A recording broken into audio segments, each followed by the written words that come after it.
Hola amigos y bienvenidos después de tanto tiempo a una nueva reseña de lo que es una edición, en este caso de el Spider-Man de Todd McFarlane, editado en una versión ómnibus por Panini. Le quiero agradecer antes que nada a la gente de El Túnel del Cómic, mis amigos que me enviaron este ejemplar de cortesía para que yo pueda mostrárselos a todos ustedes.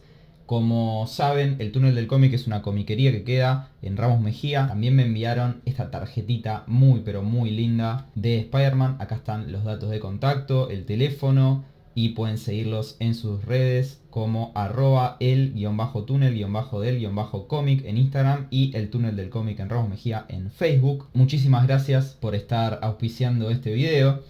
Y vamos a arrancar hablando un poquito de lo que es la edición, después lo vamos a ver por dentro y cuando hagamos eso les cuento un poco algunas curiosidades sobre la historia y sobre el autor.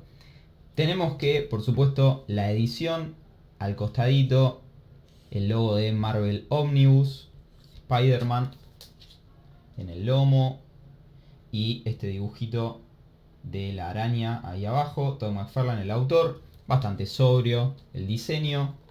Detrás tenemos miniaturas de las portadas de cada una de las revistas que recopila este ómnibus. Son Spider-Man, la serie que le dieron exclusivamente a Tom McFarlane en el año 90, del 1 al 14, falta el 15, ahora les voy a decir por qué.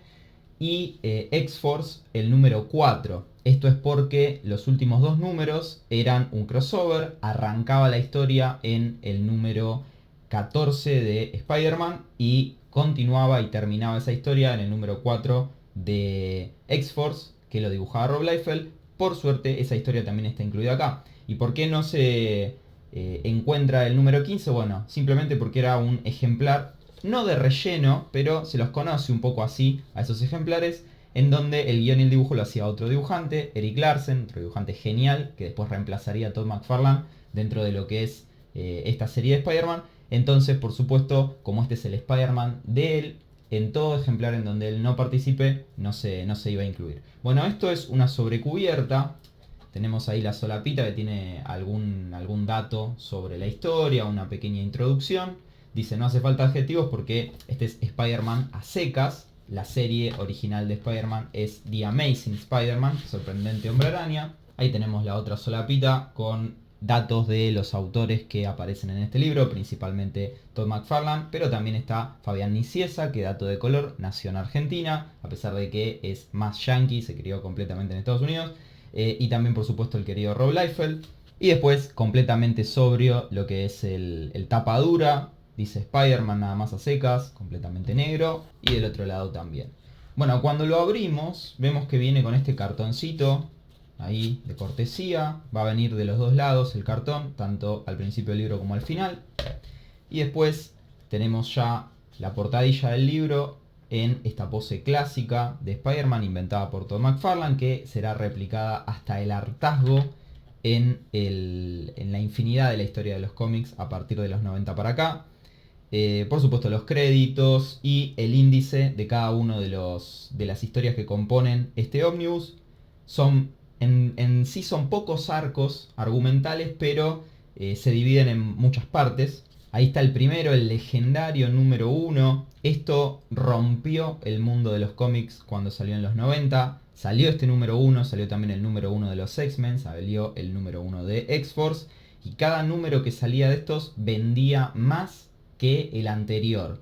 Era una época en donde la gente pensaba que por tener un número 1 de un cómic, esto después, dentro de 30, 40, 50 años, iba a valer un montón de plata. La realidad es que no. Los cómics que valen un montón de plata, los números 1, esto tiene que ver con que en la época en que recién salían estas historietas, los años 30, los años 40, los años 50, las historietas se tiraban, eran papel que se compraba por monedas, se leía y se tiraba, y por lo tanto quedaron muy pocos ejemplares de esa época, pero en esta época se imprimían de a cientos de miles. Entonces hasta el día de hoy se puede conseguir el número 1 de este Spider-Man sin problemas, por lo tanto no vale esa cantidad de plata, si bien las ediciones especiales que salieron, que después vamos a ver, hay un poquito de esa información acá al final del libro. Bueno, Esas por ahí están un poco más caras, pero la realidad es que el número 1 se puede conseguir tranquilamente y además se reeditaron en infinidad de libros estos números.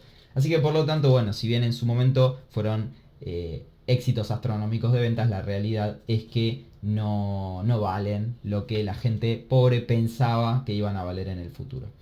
Todavía no conté nada sobre la historia, pero bueno, este es Todd McFarlane, es un dibujante muy pero muy famoso que ya hoy en día no dibuja, principalmente se dedica a ser empresario, a realizar los guiones para su serie muy famosa Spawn y de vez en cuando en tinta algunas cositas, pero en los años 80 y sobre todo en los 90 se alzó a la fama por ser el dibujante que le dio una lavada de cara muy importante a Spider-Man, porque dijo, a ver, a Spider-Man lo vienen dibujando hace 20 años más o menos de la misma manera, yo lo voy a dibujar a mi manera sin seguir lo que sería el manual de Marvel y básicamente cagándose en un montón de cosas, por ejemplo en dibujar correctamente. Pero al quizás esquivar este canon de cómo se tenían que dibujar las historietas y cómo se tenían que dibujar los superhéroes, logró inventar en su manera tan particular de ser, logró inventar una forma de dibujar a Spider-Man completamente extraña, deforme, oscura, contorsionada, que le valió un reconocimiento popular enorme. Entonces, esto que la mayoría de la gente lo veía, sobre todo la gente que sabía de cómics, lo veía como este tipo está rompiendo todo, en el mal sentido, digamos, está rompiendo todas las reglas y está deformando todo, la narrativa, la manera de componer los paneles, todo.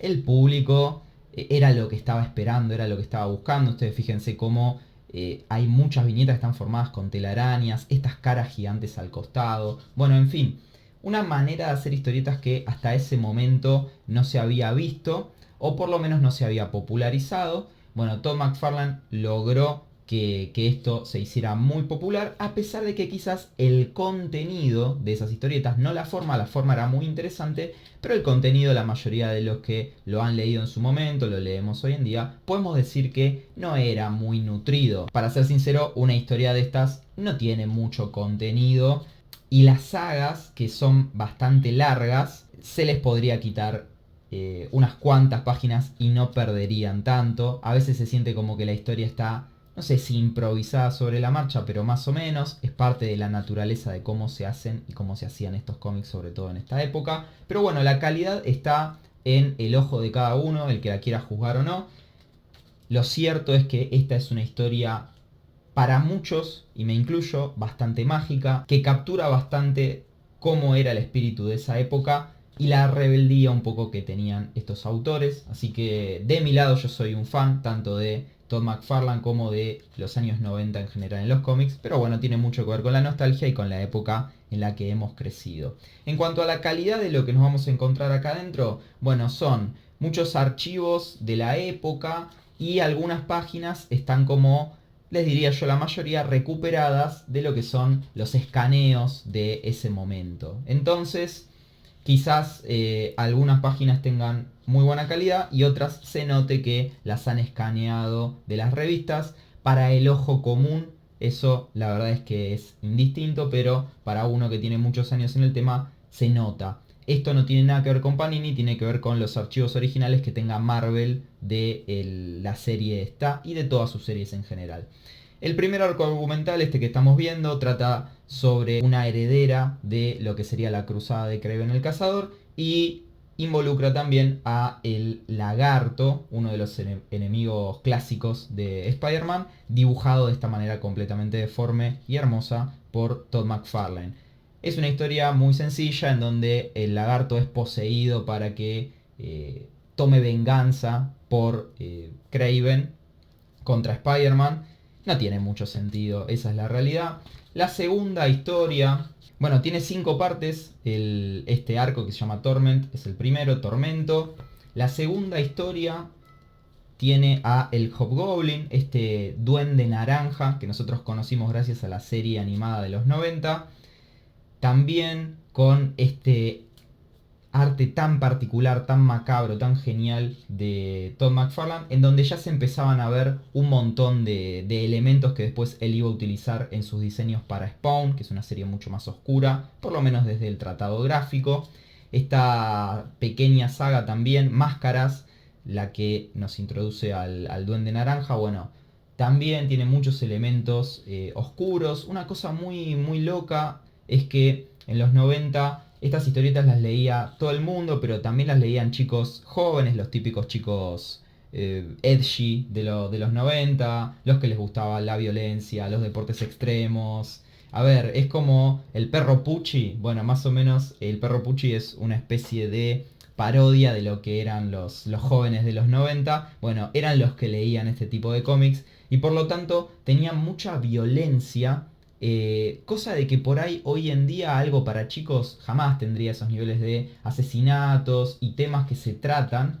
Pero bueno, acá los tenían. En la próxima historia también lo vamos a ver mucho, temas muy, muy jodidos. Pero quería destacar una página como esta en donde por ejemplo se ve el tipo de arte de McFarlane con el diseño gráfico que le imprime a su Spider-Man. Esto es increíble. Y además estas caritas de las noticias que después él las iba a reutilizar hasta el hartazgo, digo yo, en Spawn. Y como habrán visto también hay personajes invitados. Estaba Ghost Rider por ahí. Acá lo ven en la portada. Pero bueno, no les quiero spoilear de qué se tratan las historias, no es para lo que estamos acá, simplemente apreciar el arte de Todd McFarlane, que por fin, por primera vez en Argentina se puede tener todo en un solo volumen. Eso creo que es lo más rescatable que tiene esta edición de Panini, que ustedes ya saben, tiene un precio muy elevado, no todos lo van a poder comprar, esto es para coleccionistas específicamente, y quizás esa es la crítica que uno tiene de por qué se consiguen estas ediciones acá en Argentina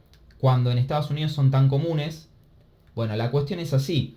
En Argentina no existe un mercado tan amplio como para que vos puedas elegir la edición que más te conviene según tu bolsillo, ¿verdad?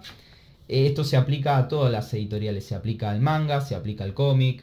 Por ejemplo, en Estados Unidos, que es donde nacieron los cómics americanos, no se trata de que lo estoy comparando simplemente por comparar, porque todo lo que venga de afuera es mejor, no pasa por ahí, simplemente por el hecho de que este es el mercado de donde nacen los cómics americanos de superhéroes. Bueno, resulta que en Estados Unidos vos tenés un montón de ediciones de estas historias de Spider-Man y podés elegir. ¿Te alcanza la plata para comprarte las revistas? Bueno, te compras solamente las revistas. ¿Querés coleccionarla pero querés hacerlo a través de ediciones comunes de tapa blanda, las rústicas comunes de tapa blanda? Bueno, tenés los recopilatorios que no valen una fortuna y que los podés comprar aproximadamente unos $20 y traen unos 6 números, 7 números, más o menos depende de cada uno. Y después están las ediciones ómnibus, las ediciones muy de lujo de tapa dura. O sea, hay un montón de variedades de ediciones y después, bueno, se adapta al precio y al bolsillo de cada uno. Que en un país como Argentina exista solamente una edición, es esta y nada más, a vos te ponen una situación en la que decís, mira, o lo puedo comprar o no lo puedo comprar. Si esto sale una X cantidad de miles de pesos, ¿es para mi bolsillo o no es para mi bolsillo? Y si no es para mi bolsillo, te la tenés que comer básicamente porque no hay otra edición a la que puedas acceder. De esta historia que es muy popular hay otras ediciones pero nunca completas. Les quiero mostrar, por ejemplo, la de Salvat, ¿no? Que más o menos todos tenemos algunos tomos de Salvat en casa. Bueno, por ejemplo, en la biblioteca, la colección definitiva de Marvel, salió Percepciones, que es una de las historias, de hecho la que estamos viendo acá mismo, que tiene a Wolverine como invitado. Ven, acá está la misma página que tenemos, es la misma traducción, es todo lo mismo, ¿sí? Pero el tamaño que tiene un ómnibus es un poquito más grande. Pero es exactamente lo mismo. Bueno, esto se consigue, el precio es ínfimo comparado quizás con lo que salga el ómnibus, pero ¿cuál es la trampa? Y es que si bien tenés un tomo que tiene Máscaras y Percepciones, tenés otro tomo que tiene la historia original Tormento, no existe en Argentina una manera de poder comprarte lo que viene después, que es la siguiente historia que tiene a Morbius, el vampiro, que se hizo muy famoso por la película de Jared Leto, y ni tampoco el crossover con X-Force. Entonces, en Argentina, ¿tenés manera de tener historieta de Todd McFarlane de Spider-Man? Sí. ¿Tenés manera de tener ediciones que son más baratas que este ómnibus? Sí. ¿Tenés manera de tenerla entera? No. Tenés que quizás completarlo con otro tapadura que viene de España, que debe salir un huevo y que contiene justo la historia de Morbius, la historia con el traje negro, que se lo pone Spider-Man el traje negro porque es divertido. Y bueno, Todd McFarlane quería dibujar a Spider-Man con el traje negro. Entonces, ese es el tema.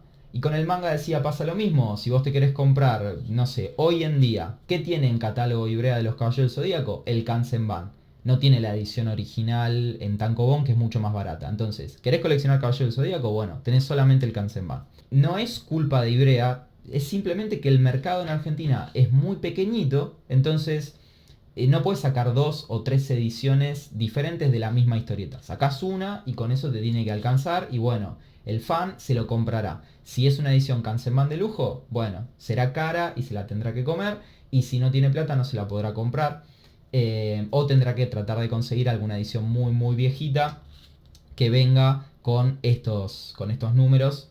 En el caso de Spider-Man, en el caso de Saint Seiya, en el caso de el manga barra cómic, cualquiera que sea que estemos hablando. De hecho, este arco de Todd McFarlane se editó en Argentina y yo me hice una especie de propio ómnibus, ¿sí? Acá lo pueden ver. Esto está todo customizado por mí y está recopilado, entapado, llámenlo como quieran. Esto es una especie de rentapado, pero lo podemos llamar encuadernado también. Con los números originales que se editaron acá en los años 90. Esto lo editó la editorial Columba a través de Pablo Muñoz. Y tienen Tormento, tiene también máscaras. ¿Sí? Yo lo que hice fue agarrar las revistitas todas por separadas y unirlas, encuadernarlas. Bueno, tiene lo que les decía, Tormento.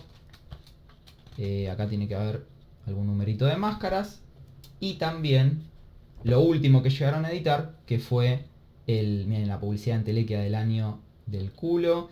Esta última historia, que era la de Wolverine con el Wendigo en Canadá. Entonces, ¿qué pasó? Es que a esta editorial le sacaron los derechos de Marvel antes de que pudiera terminar con la edición de sus cómics. Entonces, lo mismo. Si vos decís, che, no me alcanza para el ómnibus, me quiero comprar los viejos números de la editorial Símbolo, Columba y todo lo demás. Bueno, tampoco lo tenés entero porque no se editó la parte de Morbius y no se editó la parte del crossover con X-Force. Entonces, lo que tiene de bueno esta edición del ómnibus es que trae todo. Lo que tiene de malo es su alto precio y también que es la única que trae todo. No hay otra opción para el consumidor. Pero bueno, para los que se lo puedan comprar y los que les guste mucho el arte de Todd McFarlane dentro de su etapa en Spider-Man, esto es la gloria. Como les decía entonces, la parte más jugosa quizás es esta última aventura. Vamos a ir hacia el principio acá, donde él se hace como un propio homenaje a la tapa esta original que había inventado, pero con el traje negro. Marcaba el primer año, el número 13, el primer año de run de esta historia, que no iba a durar mucho más, desgraciadamente. Y con esta historia tenemos el submundo, ¿sí? Subcity creo que se llamaba la versión original, en donde tiene que enfrentar al vampiro Morbius. Y como pueden ver hay muchos elementos de diseño que ya son prácticamente lo que él después iba a utilizar en Spawn. Este personaje es recontra parecido al payaso, a Violator de Spawn.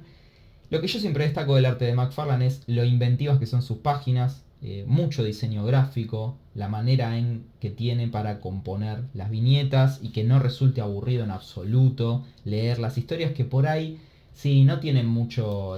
Todd McFarlane no es guionista, o por lo menos en esta época no tenía nada de experiencia como guionista, entonces no son muy entretenidas desde el lado de las cosas que pasan o lo emocional que pueden ser los viajes de los personajes, los arcos, eso no pasa. Entonces simplemente son punto A, punto B, punto C, cosas que van pasando a veces sin sentido mucho en las historias, pero la manera que tiene de dibujarlos es todo lo que hace mover la rueda esta de Spider-Man. Y la verdad es que es lo único que necesitábamos. En los 90 era eso lo que se pedía. Dame una buena página en donde se vea a Spider-Man en una pose completamente cool, en este caso con el traje negro. Mostrame a Mary Jane, que es una modelo, que es muy linda. Mostrame a los enemigos, que son súper grotescos. Eso era lo que se le pedía a a McFarlane que en realidad no era que se lo pedía a alguien. Él dijo, yo tengo esta manera de dibujar, yo tengo esta manera de contar las historias y van a ver que a la gente le va a gustar. Y a la gente le encantó y a partir de ahí lo empezó a pedir. A eso me refería. Pero bueno, tenemos esto que tiene 2 números. A veces las poses no le salían del todo, no eran 100% efectivas. Él trataba de contorsionar la figura un montón y a veces se pasaba de mambo y bueno, terminábamos con escenas como estas. Pero les decía, tiene 2 números, la pequeña saga esta de Morbius. Después iba a venir el número de relleno de Erik Larsen, que eso no lo tenemos acá como ya les dije, el número 15. Y finalmente el número 16, que tiene una particularidad, tiene varias, pero esta particularidad de que era apaisado, entonces lo vamos a tener que ver así. Y es un crossover además con X-Force de Rob Liefeld, acá están los personajes. Entonces, como Rob Liefeld y Todd McFarlane eran muy amigos en esta época, dijeron, vamos a hacer una historia en donde la hacemos entre los dos. Yo la empiezo en mi serie, la de Spider-Man, vos la terminás en X-Force. Y el miedo que tenía yo mientras abría este libro es, che, ¿no? ¿Será que solamente incluyen el número 1? Que esto pasa mucho a veces. Pero no, por suerte incluyeron la parte 1, que es en la historia de Spider-Man, e incluyeron la parte 2, que es en X-Force. Acá tiene un montón de guiños. Otra de las cosas que tiene McFarlane en sus historietas es que mete un montón de guiños. Por ejemplo, el nombre de la calle es Cyan, que es el nombre de su hija, que estaba recién nacida en ese momento. Y tiene un montón de otras cosas. Por ejemplo, acá al costadito dice Wanda. Wanda es la esposa de él. Y además son los 2 nombres que él iba a utilizar tanto para la esposa o ex esposa y para la hija, no de él, sino de ella, de la ex esposa, de Spawn en la serie de cómics que él iba a lanzar muy poquito después de irse de Marvel. Bueno, entonces acá hay una aventura en donde ataca el Juggernaut, es todo destrucción, aparece X-Force, aparece Cable, que era un personaje que en ese momento recién estaba inventado, recién salido del horno por Rob Liefeld. Acá está Bala de Cañón también, otro de los personajes de X-Force. En fin, es una historia en donde se destruye todo, no tiene mucho sentido, aparecen las Torres Gemelas, está Dominó, también otro de los personajes, Shatterstar. En fin, todos personajes que había creado Rob Liefeld y que la rompieron toda en su momento. Acá está este que no me acuerdo cómo se llama, un personaje que parecía que iba a tener todo el power y nunca logró despegar. Gideon se llamaba. Bueno, nada, en fin, a veces la pegaba Rob Liefeld y a veces no. Y el tema con la serie esta de Spider-Man es que se termina acá la etapa de McFarlane. ¿Y por qué? Bueno, se termina acá porque en una escena de este cómic resulta que Shatterstar le va a clavar la espada a Juggernaut en uno de los ojos y Marvel decidió censurarlo porque McFarlane había dibujado la escena en donde, volviendo a lo que les decía, el tema de la ultraviolencia de los 90, McFarlane había dibujado la escena en donde la espada le atravesaba el ojo completamente a Juggernaut. Y el editor de Marvel le dijo, che, esto es demasiado, no podemos publicar una escena tan zarpada en un cómic que lo van a leer los chicos y qué sé yo.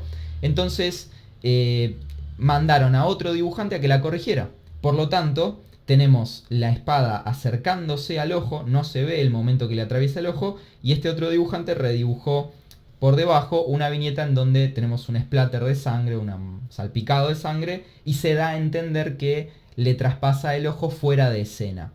Bueno, una cosa muy interesante que tiene este cómic es que después en los extras vamos a poder ver la escena original. McFarlane ya venía recontra caliente con el editor, que no le dejaba hacer un montón de cosas de las que él quería, que le ponía un montón de peros, y sobre todo con Marvel, que no le rendía la plata que le tenía que rendir por estos miles y miles de ejemplares que se vendían, y un montón de cosas más.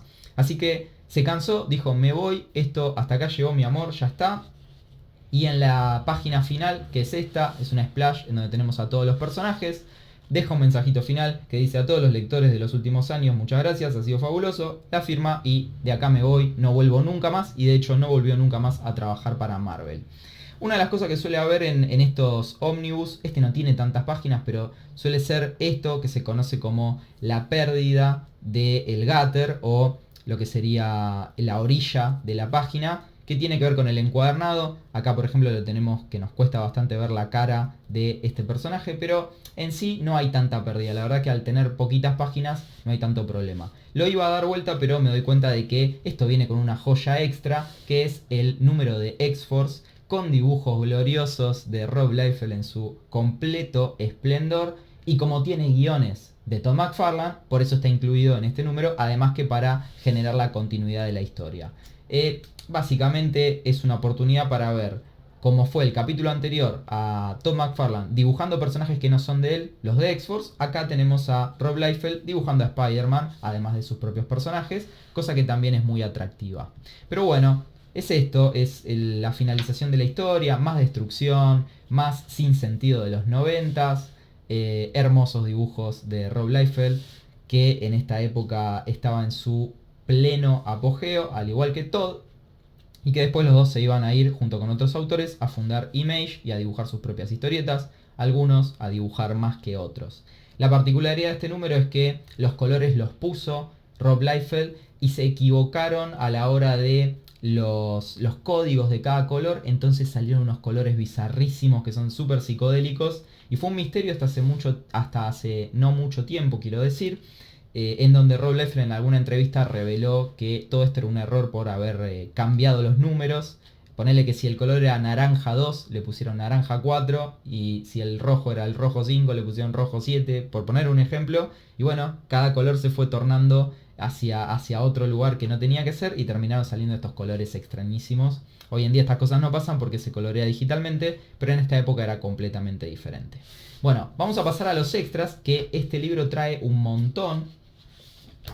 Como siempre va a traer portadas, extras, variantes, pero va a traer además otras cosas. Y quizás acá está además de que estén todos los números en los que participó Todd McFarlane, acá está también gran parte del valor agregado que tiene un libro como este.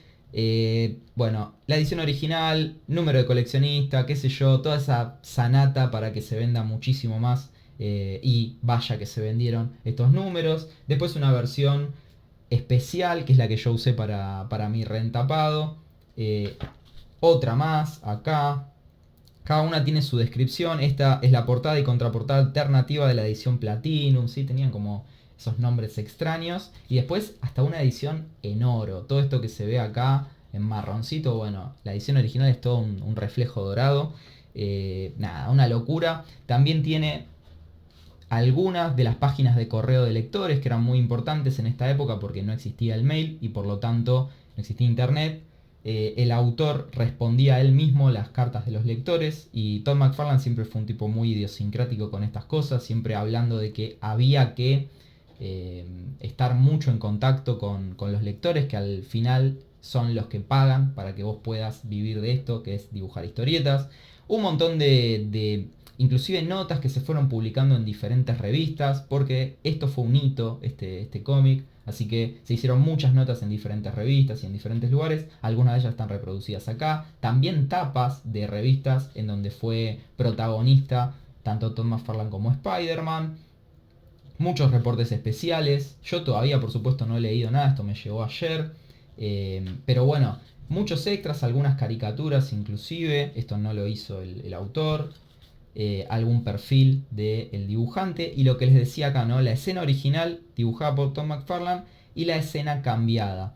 Si bien acá se explica un poco de lo que pasó, no te explican por qué pasó. Así que esto que les acabo de contar yo no está acá, sino que son cosas que uno sabe porque las han contado con los años los autores. Bueno, muchas notas como verán, algunos extras de diferentes revistas. Cosas muy interesantes que no vas a encontrar en ningún otro lado. Tapas de la revista Wizard que hizo Todd McFarlane con Spider-Man.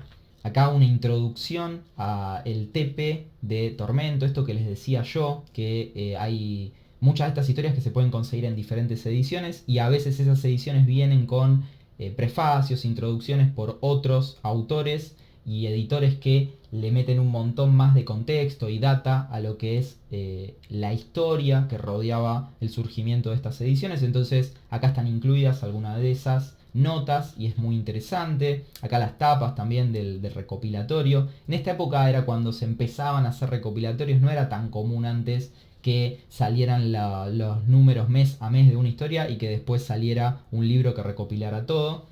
Por eso también antes los números individuales eran tan caros, porque no se podían conseguir de otra manera las historietas. Hoy en día nosotros no compramos números, sino que compramos el libro recopilatorio. Los números quedan solamente para los estadounidenses. Pero bueno, un montón de tapas para ediciones Omnibus, para diferentes tipos de ediciones. Estas son recoloreadas digitalmente, ya con un coloreado más moderno. Y es una posibilidad de poder ver el arte de Todd McFarlane, que es de otra época, pero coloreado con las sensibilidades quizás más de los años 2000, 2000 y pico. Y es interesante de ver, ¿sí? Es interesante. Bueno, un montón de ilustraciones más, arte de portada del tomo recopilatorio tapa dura Premiere, bueno, en fin. Un montón de arte de Todd McFarlane coloreado con técnicas modernas. Pero lo más importante, lo más interesante de todo viene ahora al final, que es la reproducción del arte original de este libro, algunas piezas. Esto es propiedad de una casa que hace subastas con arte original. Tienen escaneos en una calidad impresionante que son para que te hagas un póster más o menos. Y esta gente, que son los propietarios de la obra, los que la fueron consiguiendo los originales con lo largo del tiempo. O sea, piensen que Todd McFarlane en su casa no tiene originales de Spider-Man. Estos originales se los quedaba la editorial o a veces ellos los vendían. En fin, lo termina teniendo coleccionistas. Bueno, esta casa de subastas se llama Heritage, es muy conocida y le prestó a Marvel sus escaneos de los originales para que los podamos tener acá. Entonces esto es valiosísimo. Hay ediciones en Estados Unidos que son directamente todas con, en vez de ser con los colores y las letras, vienen todas con el arte original. Y tener, aunque sea un par de páginas, hace que ya este recopilatorio valga la pena. Y no son solo un par, son unas cuantas, como un salpicado de varias de las páginas dentro de toda esta épica que hizo Todd McFarlane en los 90 con Spider-Man. Y la verdad es que los escaneos están perfectos. Uno, algo como esto le gustaría tener incluso en un tamaño mucho más grande, más cercano a lo que es realmente el trabajo original de cómo lo dibujó el autor. Pero esto es impresionante, se puede ver muy bien, tiene una calidad genial. Fíjense, acá este chabón estaba por darse un pase de merca, un saque de merca. Entonces estas cosas aparecían en los cómics en los 90 y lo leía un chico muy chiquito. En fin, son cosas que quizás hoy pasan, pero estos libros se les venden a gente mucho más grande. Pero bueno, montones de páginas originales para poder apreciar lo que es, sobre todo el entintado, los detalles, sin la molestia del color encima. A mí, como dibujante, estas cosas me fascinan. Quizás para alguien que no es dibujante esto ni le interese, pero tener acceso a esto impreso en casa es buenísimo. Viene también con la última página de correos para cerrar el Omnibus. Pero bueno, como les decía, esto ha sido el Omnibus de Spider-Man editado por Panini. Spider-Man de Todd McFarlane de Panini Omnibus, Marvel Omnibus. Espero que les haya gustado. Les recuerdo que esto es gracias a mis amigos de El Túnel del Cómic que me enviaron este ejemplar de cortesía y les estoy absolutamente agradecido. Para los que compran ahí tienen siempre un montón de descuentos. Envían siempre con estas postales temáticas dependiendo de lo que te compres. Se los súper recomiendo. Les agradezco como siempre si llegaron hasta esta parte del video y les mando un abrazo gigante. Hasta la próxima.